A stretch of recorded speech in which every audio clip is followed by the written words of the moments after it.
नमस्कार मित्रों। आज कोई भी मीडिया चैनल जो अपने आप को सेक्युलर दिखाने का प्रयास करता है और कहता है कि क्रिसमस का त्यौहार मनाया जा रहा है, तो चर्च के आगे भजन कीर्तन करने का क्या औचित्य है और सनातन धर्म ऐसा नहीं सिखाता है। तो सबसे पहले उन चैनलों को सोचना चाहिए और यह दिखाना चाहिए कि किस प्रकार से हमारे देश भारत में अंग्रेज़ों ने ईसाई मिशनरियों को स्थापित करने के लिए नाना प्रकार के अत्याचार किए हिंदुओं के साथ और हिंदुओं का शोषण किया, दमन किया। न्यूज़ चैनल को इस बात को दिखाना चाहिए। और अंग्रेज़ के काल में जो हुआ सो हुआ ही। कांग्रेस के काल में किस प्रकार से सोनिया गांधी ने, कांग्रेस ने एक तरफा हिंदुओं के विरोध में कानून बना करके किस प्रकार से भारत का इस्लामीकरण और ईसाईकरण करने का प्रयास किया। यह बहुत अच्छी बात है कि हिंदू आज जागरूक है और समझते हैं कि हमें सनातन के जो विरोधी हैं, जो सनातन विरोध में कार्य करते हैं, उनको किस प्रकार से जवाब देना चाहिए, किस प्रकार से उत्तर देना चाहिए। यह ईसाई मिशनरियाँ ही है जो हमारे देश में हिंदुओं में विभेद उत्पन्न करता है और विभेद उत्पन्न करके झारखंड हो, नागालैंड हो, मिजोरम हो, केरल हो, कर्नाटक हो, भारत का कोई भी राज्य हो, ईसाई मिशनरियों का एक बहुत बड़ा गिरोह अपना जाल फैलाए हुआ है भारत देश में और विशेष करके कमज़ोर गरीब हिंदुओं को टारगेट करके और बड़े स्तर पर धर्मांतरण करवाता है। तो न्यूज़ चैनल को दिखाना चाहिए कि आज हिंदू जनमानस किस स्तर पर जागरूक है और किस स्तर पर आज हिंदुओं को जागरूक होने की आवश्यकता है। उन न्यूज़ चैनलों को देखना चाहिए कि किस प्रकार से इस्लामी आक्रांताओं ने हमारे देश में मंदिरों को तोड़ा, हमारे धर्म संस्कृति को लूटने का प्रयास किया। हम पिछले कई वीडियो में बता चुके हैं कि इस्लामी साम्राज्यवाद और ईसाई साम्राज्यवाद हमारे सनातन हिंदू धर्म संस्कृति का सबसे बड़ा शत्रु है। और पहले यह जागरूकता हिंदुओं में नहीं थी, क्योंकि हिंदुओं के लिए इस देश में केवल घृणा और ईर्ष्या ही था। 2014 से माहौल बदला है देश में और जनता, आम हिंदू जागरूक है और वह अपने सनातन हिंदू धर्म का खुल करके प्रचार कर रहे हैं। आप प्लेसेज ऑफ वर्शिप एक्ट देखिए। प्लेसेज ऑफ वर्शिप एक्ट क्यों लागू किया गया था?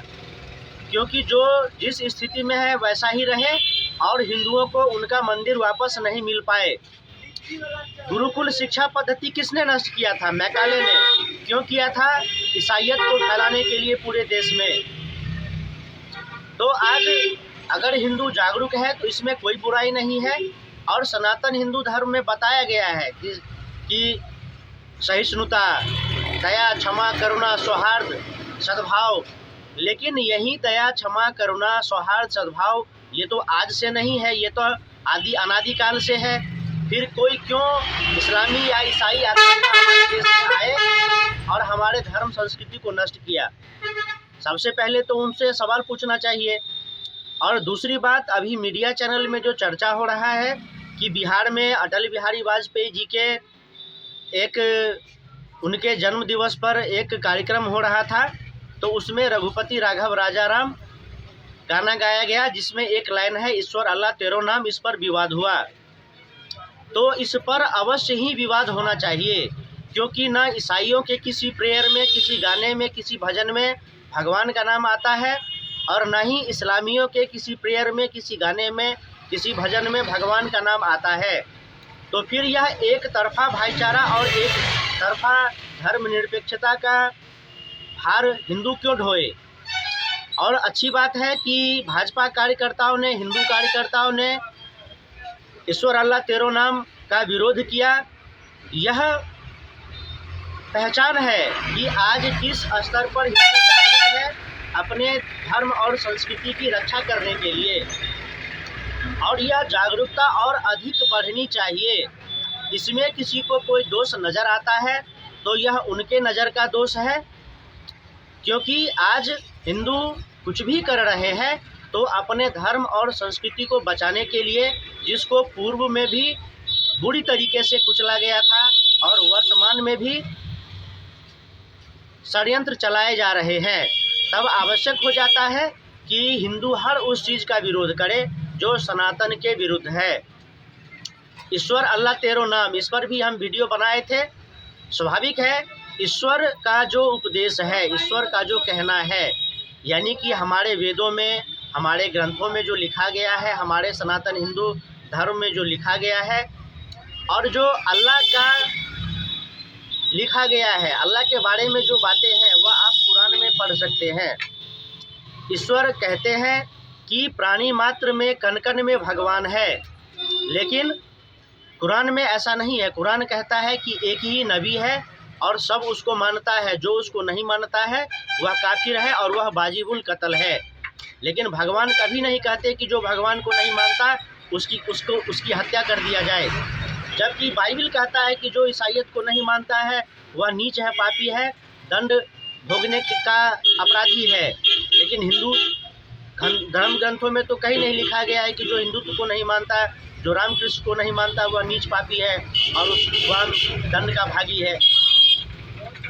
तो लोगों को समझना चाहिए, यह राजनीतिक जुमला है। भाईचारा, धर्मनिरपेक्षता, ईश्वर अल्लाह तेरो नाम, यह सब तुष्टीकरण के लिए एक राजनीतिक जुमला है। यह न कोई भजन है, न ही इसमें कोई भक्ति भाव है। यह केवल एक राजनीतिक जुमला है जिससे कि तुष्टीकरण किया जाए और दोनों तरफ से वोट प्राप्त किया जाए। केवल वोट प्राप्त करने के लिए ही धर्मनिरपेक्षता बनाया गया है और इसमें कहीं न कहीं हिंदुओं को समाप्त करने का षड्यंत्र है। आज हिंदुओं को समझना चाहिए कि पृथ्वीराज चौहान ने 17 बार मोहम्मद गौरी को क्षमा किया था। क्यों? क्योंकि क्षमा, दया, करुणा, सद्भाव, सहृदयता सनातन की पहचान है। लेकिन यह सनातन की पहचान पृथ्वीराज की जान को नहीं बचा पाया, पृथ्वीराज चौहान के साम्राज्य को नहीं बचा पाया, और पृथ्वीराज चौहान की मृत्यु के साथ ही भारत में इस्लामिक साम्राज्यवाद अपना पैर पसारना शुरू किया। और देखिए कि पूरा भारत का इतिहास मुगलों का इतिहास हो गया। तो अच्छी बात है कि आज हिंदू समाज जागरूक है और अपने धर्म संस्कृति के प्रति